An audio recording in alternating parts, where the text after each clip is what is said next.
बिहार के सियासी गलियारों से बड़ी खबर आ रही है। पूर्व विधायक मुसाफिर पासवान के बेटे और वीआईपी नेता अमर पासवान आरजेडी में शामिल हो गए। पार्टी में शामिल होने के बाद उन्होंने कहा कि तेजस्वी यादव ने बोचहा सीट से उन्हें टिकट देने का भरोसा दिया है। तो देखिए, बोचहा सीट को लेकर लगातार बिहार की सियासत गर्मा चुकी है और सीधे तौर पर कहा है कि तेजस्वी यादव ने उन्हें टिकट देने का भरोसा दिया है। वहीं बीजेपी पर उन्होंने अंतिम समय में धोखा देने का आरोप लगाया है। आपको बता दें कि 2020 विधानसभा चुनाव में बोचहा सीट से वीआईपी के मुसाफिर पासवान ने जीत दर्ज की थी, लेकिन उनकी मौत के बाद इस सीट को लेकर सत्ता पक्ष के बीजेपी और वीआईपी में टकराव चल रहा है। एक और बीजेपी पहले ही बेबी कुमारी को उम्मीदवार घोषित कर दिया है, तो वहीं वीआईपी प्रमुख मुकेश सहनी ने भी उम्मीदवार देने का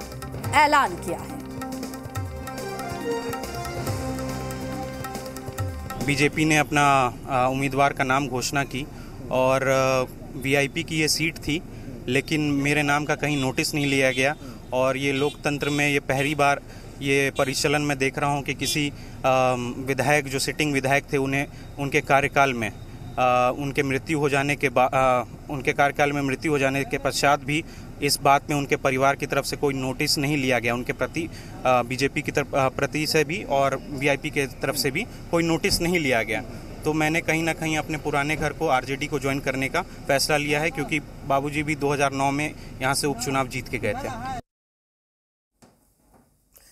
तमाम जानकारी के साथ पॉलिटिकल एडिटर शैलेंद्र जी हमारे साथ जुड़ चुके हैं। शैलेंद्र, देखिए, ये तो तय था कि कुछ ना कुछ होगा और देखिए आरजेडी में शामिल हो गए, तो कितना अब बिहार की राजनीति में आप देख सकते हैं कि इस पर असर होगा। दूसरी बात, वाकई अब वीआईपी की बात कर ले तो ऐसा लग रहा है कि अब कहीं ना कहीं एनडीए से अलग होने की कगार पर। देखिए, वीआईपी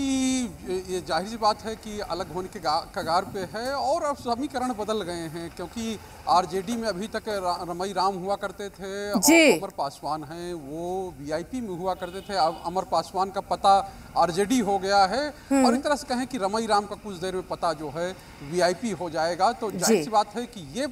एक तरह से कहें एक्सचेंज हो गया है। और जो पहले से विधायक थी या कहें कि जिनका टिकट काट कर मुसाफिर पासवान को टिकट दिया गया था 2020 में, तो उनको फिर जो भाजपा है उसने एक तरह से कहें कि उतारा है। बेबी कुमारी को टिकट दिया है और बोचहा सीट चूंकि सुरक्षित सीट है। 2015 में भी ऐसी स्थिति बनी थी जब रामविलास पासवान के दामाद को वहाँ से टिकट दिया गया था, लेकिन बेबी कुमारी ने उस समय एक तरह से कहा जाए कि बागी बनकर और निर्दलीय के तौर पर वहाँ पर जो एक कद्दावर नेता थे रमई राम, लंबे समय से जीतते रहे थे, तो उनको हराया था। तो एक तरह से बोचहा सीट से का जो पिछले जो ट्रैक रिकॉर्ड रहा वो लगातार यही रहा है कि जो बागियों का या कहें कि जो लोग एक तरह से कहें कि वहाँ लगातार काम करते रहे उनके लिए वो रहा है। और रमई राम जैसे नेता की राजनीति जो है 2015 में बोचहा के जो मतदाता हैं, जो बोचहा के जो वोटर हैं, उन्होंने उनको हराया था। उसके बाद रमई राम जो है एक तरह से कहें कि नहीं जीत पाए और अब वो चाहते हैं कि उनकी अगली पीढ़ी यानी उनकी बेटी उनकी विरासत को संभाले। गीता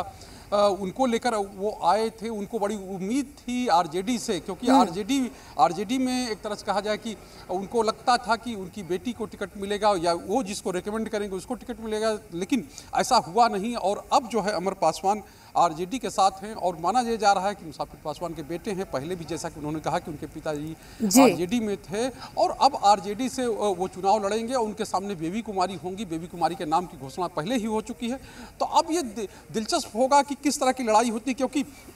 जाहिर सी बात है जो मुसाफिर पासवान है उनका सिटिंग रहते हुए उनकी मृत्यु हुई है। वीआईपी के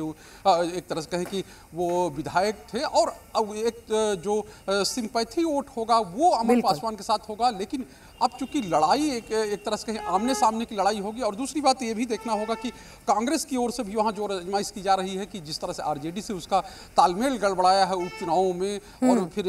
एमएलसी के चुनाव में, तो उसके बाद अब ये माना जा रहा है कि चारों जो प्रमुख दल हैं, 4 पार्टियां अपने उम्मीदवार उतारेंगी और उनमें एक तरह कहें कि जोर आजमाइश होगी। लेकिन मुख्य मुकाबला जो होगा वो जाहिर सी बात है कि राजद और भाजपा का जो उम्मीदवार है उसी के बीच में होगा। बिल्कुल, देखिए अगर शैलेंद्र जी, समझने वाली बात यह है कि अमर पासवान ने सीधे तौर पर यह कहा कि लास्ट वक्त पे धोखा दिया गया, तो इसका मतलब यह है कि आप पहले से भरोसा दे दिया गया था, उसके बाद भारतीय जनता पार्टी ने दूसरे उम्मीदवार को उतारा है। जिस तरह से अगर देखा जाए, अमर पासवान की बात कर लेते हैं तो सिंपैथी वोट भी उनके साथ है, तो क्या लगता है आपको कि कांटे की टक्कर होगी और आरजेडी ने यह पहले ही समझ गया, क्योंकि वो सीधे तौर पर कह रहे कि तेजस्वी यादव ने मुझे भरोसा दिया है? जी बिल्कुल, देखिए अमर पासवान चूंकि ये माना जाता था कि वीआईपी की वो सीट थी तो वीआईपी को ही मिलेगी, जो उनके अध्यक्ष जो वीआईपी के अध्यक्ष है मुकेश सहनी, उनकी तलखी जरूर बढ़ी थी भाजपा के साथ, लेकिन उनको भी लगता था कि नहीं, अंत समय में भाजपा के जो नेता हैं वो गठबंधन धर्म को बनाए रखेंगे और उन पर विश्वास जताएंगे। लेकिन जो कहेंगे भाजपा की ओर से पूरा मोर्चा जो है, मुजफ्फरपुर के सांसद हैं अजय निषाद, चूंकि अजय निषाद जिस वर्ग की राजनीति करते हैं या जिस समाज की राजनीति करते हैं उसी समाज की राजनीति मुकेश सहनी भी करते हैं, वो लगातार इसके विरोध में थे और उनका ये मानना था कि नहीं, जो बोचहा सीट है उस पर भाजपा को उम्मीदवार उतारना चाहिए, वो सीट छोड़नी ही चाहिए। अंततः वो अपने कहे कि पार्टी के जो नेतृत्व है उसको मनाने में कामयाब रहे और बेबी कुमारी जो पहले भी 5 साल नेतृत्व कर चुकी हैं, उनको वहां से एक तरह से कहे कि उन पर विश्वास जताया गया और उनके नाम की घोषणा आधिकारिक तौर पर हो चुकी है। तो ऐसे में अमर पासवान जो चाहते थे कि एनडीए समर्थित वो उम्मीदवार बने, वो उनका सपना उसी समय टूट गया जब बेबी कुमारी के नाम का ऐलान हो गया। तो जाहिर सी बात है कि वीआईपी में रहते हुए उनको बहुत फायदा नहीं दिख रहा था कि हम टक्कर दे भी पाएंगे कि नहीं दे पाएंगे, इसीलिए उन्होंने नया बिल्कुल देखिए शैलेंद्र जी, अगर बात की जाए, अमर पासवान ने तो आरजेडी का दामन थाम लिया, लेकिन जैसा कि मैंने पहले भी कहा कि क्या अगर वीआईपी पार्टी की बात कर ले, जो तस्वीरें सामने आ रही है इससे तो साफ जाहिर होता है कि एनडीए से अलग होने की कगार पर। क्या लगता है, अगर मुकेश सहनी की हम बात कर ले, देख रहे हैं लगातार वो एनडीए में रहकर भी कितनी बार हमलावर हो चुके हैं, तो आगे उनका क्या रुख होगा, क्योंकि अमर पासवान का जाना एक बहुत दूसरे तरफ इशारा कर जाता है। जी बिल्कुल, देखिए मुकेश सहनी की पार्टी में अगर कहा जाए तो अब 3 विधायक हैं और तीनों विधायकों का रुख आप जानते हैं कि उनका रुख जो है वो साफ तौर पर समय समय पर स्पष्ट होता रहा है और पार्टी नेतृत्व को एक तरह से कहें कि वो बोलते भी रहे कि नहीं, गठबंधन में रहते हुए ऐसे नहीं करना चाहिए, गठबंधन तो एक तरह से कहें कि पार्टी विरोधी रुख है उनका, और जाहिर सी बात है। लेकिन मुकेश सहनी है, उनके अपने तेवर हैं और लगातार वो तेवर में रहे हैं और वो अपना तेवर जो है वो कम करने के लिए तैयार नहीं है। कहें कि जो एनडीए में है, एनडीए का गठबंधन में रहते हुए भी उन्होंने जिस तरह से कहे कि भाजपा के खिलाफ उम्मीदवार उतारे हैं अपने एमएलसी में और जेडीयू के पक्ष में वो एक तरह से प्रचार करने जाते हैं, तो ये एक तरह कहे कि मुकेश सहनी की पिक एंड चूज पॉलिसी जो है वही उनके लिए एक तरह से घातक बनी है और यही नतीजा है, इसी का खामियाजा है जो उनको भुगतना पड़ रहा है। यूपी में गए थे, यूपी में बहुत धूमधाम के साथ उन्होंने अपने प्रत्याशियों को उतारा था, वहां उनका क्या हश्र हुआ वो हम लोगों ने देखा ही। लेकिन उनका ये कहना है कि हम एक वर्ग के लिए, और कहे कि सनाफ मल्लाह के नाम से उनको जाना जाता है, लेकिन अब वो अति पिछड़ा की बात करते हैं और ये कहते हैं कि अति पिछड़ों के लिए हम संघर्ष कर रहे हैं, अति पिछड़ों को जो है उनका हक मिलना चाहिए। 33% आरक्षण की बात करते हैं और उनका एक तो साफ तौर पर यह कहना है कि हम भविष्य की राजनीति कर रहे हैं, अपने जो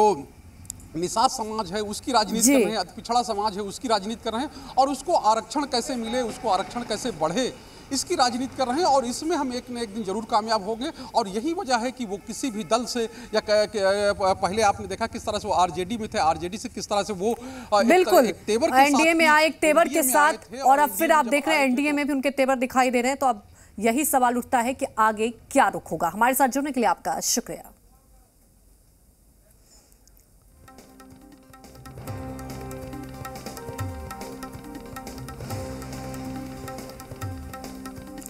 तो देखिए, बड़ी खबर आपको बता दें कि बोचहा से टिकट देने का वादा किया है, ऐसा कहना है अमर पासवान का। और आपको बता दें कि सीधे तौर पर कहा है कि अंतिम समय में बीजेपी ने धोखा दिया और बीजेपी ने बेबी कुमार को उम्मीदवार बनाया है। तो वीआईपी की बात की जाए तो देखिए, लगातार अगर बिहार की सियासत को समझे तो बोचहा सीट को लेकर सियासत गर्मा चुकी है।